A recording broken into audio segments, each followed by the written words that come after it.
मी कल्पना सुद्धा करू शकलो नव्हतो की अशा प्रकारे उपस्थिती याच्यामध्ये राहील आणि युवा उत्साहाने सर्व पदाधिकारी या कार्यक्रमात हजर राहतील. खरं हा उत्साह बघून मला हा कार्यक्रम जमवण्यासाठी माझा उत्साह जो होता ते बिघडून झालेला तर मागच्या वर्षापूर्वी मी जळगावला जिल्हाधिकारी असताना तिकडे शेवटचं एक गाव होतं जामण्या म्हणून गाव मध्य प्रदेश लागून आणि जळगाववरून जायला 4.5 तास किमान लागतो. जळगाव जिल्ह्यात आहे परंतु जळगाव हेडक्वार्टर पासून 4.5 तास किमान. त्या गावाला एका ग्रामदिनासाठी गेली. ग्रामदिन मागच्या 3 वर्षापासून मी राहत होतो.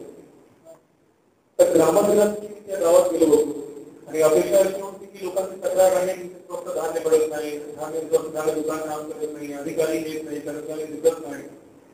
जेव्हा तक्रारी मांडण्याची वेळ आली तेव्हा पहिली तक्रार त्या ग्रामस्थांनी ही मांडली की तर आम्हाला मोबाईल टावर पाहिजे आणि आम्हाला मेन जो आहे एपीच्या लागतो रोज त्या टावर. मला आश्चर्य वाटलं खूपपर्यंत लोकांची अपेक्षा केलेल्या आहेत. आपण आता एक धान्य मिळत नाही आणि हे विचारत होतो आणि याला मोबाईल टावर आणि ती पहिली तक्रार होती.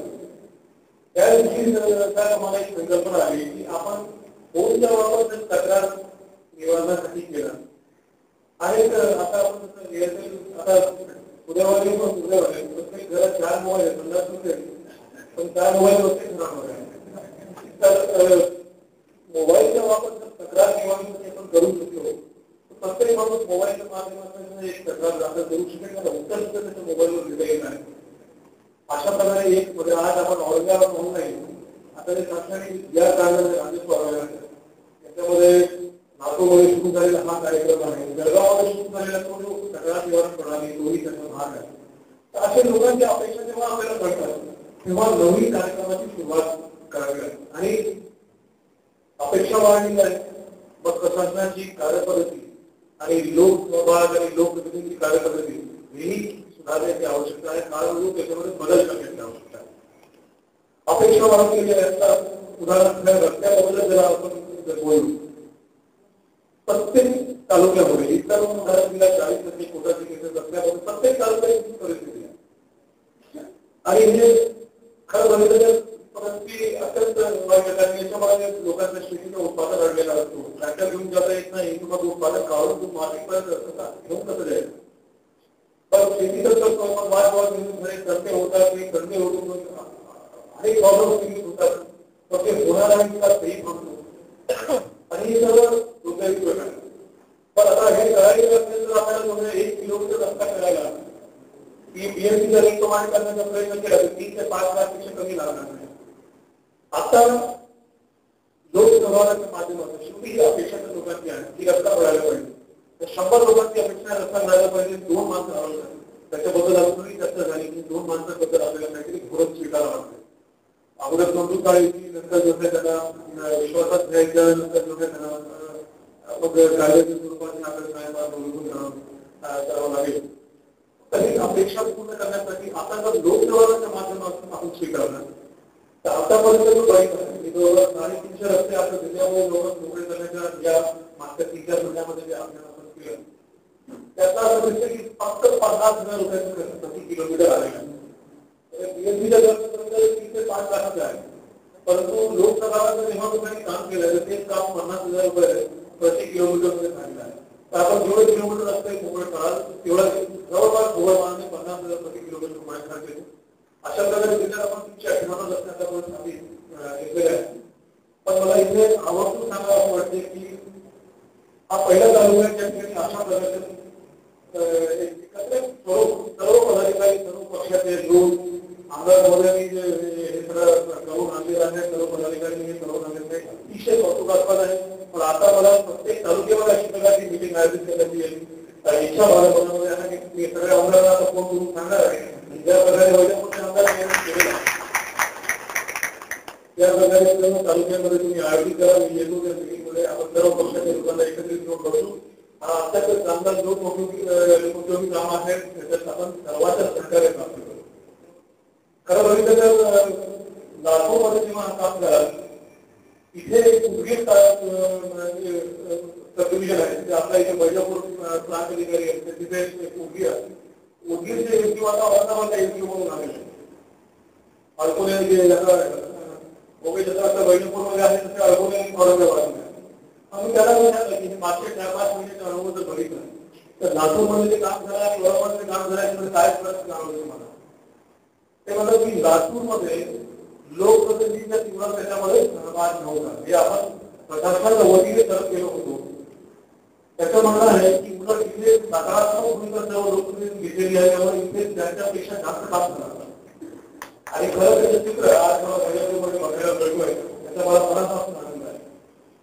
खरं म्हणजे बैजापूरपासून एवढे कार्यक्रम सुरू केलेले जर असेल तर चांगलं लोकसभा पूर्वी करायला. मी बैजापूरच्या ज्या पंचायतीमध्ये तुम्हाला मला तुम्ही 6 वर्ष चांगल्या वेळी घेता आणि प्रत्येक वेळी तिथल्या पदाधिकाऱ्यांनी कुठल्याही प्रकारचे असतील आमदार महोदय तिथे चांगलं सहभाग ग्रामोद्योग असू काय कुठलाही इतर योजना त्या सर्वांना अतिशय चांगलं काम केलं गेलं.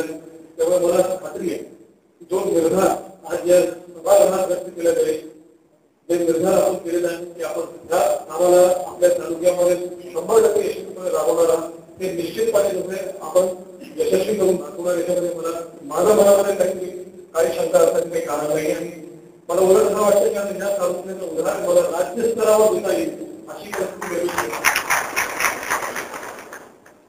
काही बेसिक गोष्टी आपल्याला बघणे आवश्यक आहे.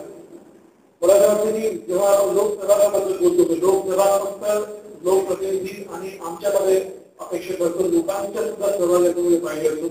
तेव्हा मला असं वाटतं की प्रत्येक गावामध्ये अगोदर गाव नकाशा जाहीर स्वरूपात लावला पाहिजे. तर आपण प्रत्येक गावामध्ये तलाठी गाव नकाशा लावा, लोकांना कळून जाईल की त्यांच्या गावात रस्ते कुठले आहेत, पांढर रस्ते कुठले आहेत. मग काही शक्य असणार किंवा आवश्यकता असल्यास त्या ठिकाणी ग्रामसभा घ्यावा, लोकांना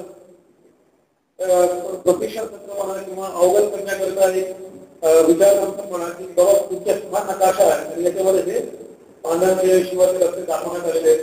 खरं लोकसभा त्याच्यातून निर्मित होईल. लोकसभा निर्मित केल्यास लोकांना माहिती तरी पाहिजे. मला माहिती आहे, तुम्हाला माहिती आहे, 10 लोकांना माहिती, पण गावामध्ये राहतात 1200, 1300, 1500 लोकांना. त्यांना सुद्धा त्याला करू द्या. सगळ्यांना कळेल की बाबा ही सत्य आहे की आपल्या गावामध्ये रस्ता होता पण दिसत नाही. कुठे त्याला माहिती होतं तिथे काय अतिक्रमण झालेलं चर्चा होईल, विवाह होईल, मग लोकांनी तयार होईल. लोकसभा गाव नकाशा लोकांनी शेअर करा आणि गावामध्ये याच्या पद्धतीने चर्चा करा की हे रस्ते आहेत, हे नकाशा आहे, याबद्दल आपल्याला काम करायचं. मग सर्वांना एकत्रित लोक म्हणून सांगून आपण कामाला सुरुवात करू शकतो. यावेळेला निश्चित त्याच्यामध्ये महत्वाचं म्हणून भूकर बाबा प्रत्येक ठिकाणी सगळीकडे मोजणी करून घ्यायची. तर याच्यामध्ये तुम्हाला भूमिका नवं सांगतो, मोजणी करून द्यायची. आपल्याला 133 कोटी रस्ता आहे. आता काही ठिकाणी लोकांनी बाबा इथून तुम्ही 33 कोटी घ्या, एपर्यंत घ्या, मोजणीची आवश्यकता आहे, सर्वांमध्ये तयार झाले आणि त्यांनी करून दिलं. असे उदाहरण जिल्ह्यामध्ये आहे आणि इतर जिल्ह्यामध्ये सुद्धा आहे. त्यावेळेस हे करणे आवश्यक आहे. पण जर विशेष चांगल्या लोकसभा काम झाला तर त्याशिवाय सुद्धा एखादी वेळी रस्ते होऊ शकतात. आपण स्वतः जर ते ठरवून जसं ते फार मोकळा करू शकतो आणि मग ते असं नसतं त्या ठिकाणी तयार करू शकतो. जर आपण हे नियोजित पद्धतीने केलं, पूर्व कल्पना द्या, लोकांना समजून सांगा. खरं आपण सारखं निहाय करा, पंधरा निहाय करणे शक्य होणार नाही करायची. तर ज्या ठिकाणी लोक तुम्ही तयार झाले त्यांना आपण पूर्वी तो काम करून जा. कुठल्याही मंत्र्याचे असतील आपण लोकांना प्राधान्य देऊन पुढाकार घेतला, त्या ठिकाणी लोकसभा चांगला प्राप्त होतोय त्याला पुढाकार आपण समजून आपण त्या ठिकाणी अवलंब करू, त्याला नियोजन पाहिजे. आणि खरं बघितलं हे त्याचं डॉक्युमेंटेशन सुद्धा चांगलं केलं पाहिजे.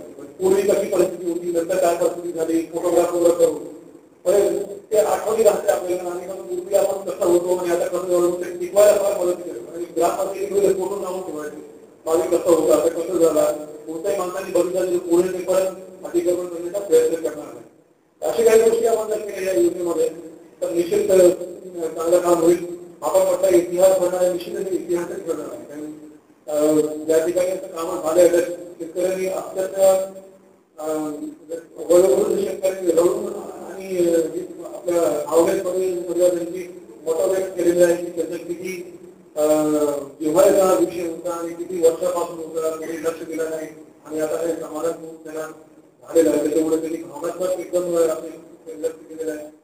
आपल्याकडे हा मोहीम ज्या पद्धतीने सुरू होतोय निश्चितच मला असं वाटतं की हा तालुका आता जिल्ह्यामध्ये तरी राज्यस्तरावर सुद्धा मला असं वाटतं की हे आदर्श असा एक काम करणारा तालुका ठरणार आहे. त्याबद्दल तुम्ही सगळ्यांच्या आज आज तुम्ही जे उत्साह दाखवला आहे एकी दाखवतो सगळ्यांनी एकत्रितपणे येऊन त्याबद्दल मी मनापासून सगळ्यांचा अभिनंदन करतो. याशिवाय काही गोष्टी मला आपल्याला सांगायच्या आहेत.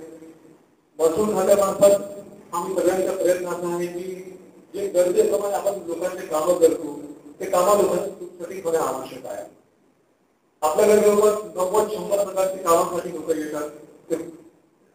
कमी वेळ येतात म्हणजे फटाक्याचा परवाना असेल, काही वेळा येणे परमिशन असतो, भूमितीचं प्रमाणपत्र असतो, सतत प्रमाणपत्र असतो, विविध प्रकारचे कास्ट सर्टिफिकेट असतात, जातीचे प्रमाणपत्र असतात, शिधापत्रिका असतो, एनओसी असते, लायसन्स असते, अनेक अशा प्रकारचे महसूल खात्यामार्फत दिले जातात. हे सगळे कामात तुम्ही केंद्रित एका पद्धतीने केंद्रीकरणाच्या माध्यमातून तहसील कार्यालयामध्ये किंवा जिल्हाधिकारी कार्यालयामध्ये होतो. आता आपला प्रयत्न असा आहे की आपण सगळे कामं महायुतीवर केंद्राच्या मार्फत गावागावी द्यावं. माझ्या माहितीप्रमाणे आपल्या तालुक्यामध्ये 134 ग्रामपंचायती 134 ग्राम आणि आपल्या तालुक्यामध्ये दररोज हे आकडा बघत असतो. आपल्या तालुक्यामध्ये सरासरी 18 ते 20 केंद्र महायुतीवर चालू आहे. ही संख्या किमान 35 पर्यंत असते. अंदाज आपल्या जिल्ह्यात कसा आहे, आज जिल्ह्यामध्ये 854 ग्रामपंचायती असताना जवळपास 250 ते 300 केंद्र सुरू आहे. म्हणजे जिल्ह्याच्या भागात जर बघितलं तर दर 3 ग्रामपंचायती मागे एक केंद्र सुरू आहे. पण आपल्या तालुक्यामध्ये 10 ग्रामपंचायती मागे एक केंद्र. त्यामुळे या ठिकाणी अजून एक 10-12 केंद्र वाढविण्याची आवश्यकता आहे. हे 10-12 मुलं काही गावाचे असतात, त्यांनी पुढाकार घ्यावा, त्यांना आपण मदत करतो आणि ते केंद्र सुरू करण्यास आपण मदत करू. त्या गावामध्ये महसूल खात्याच्या सर्व सेवा देण्याची सुरुवात आपण करू शकतो.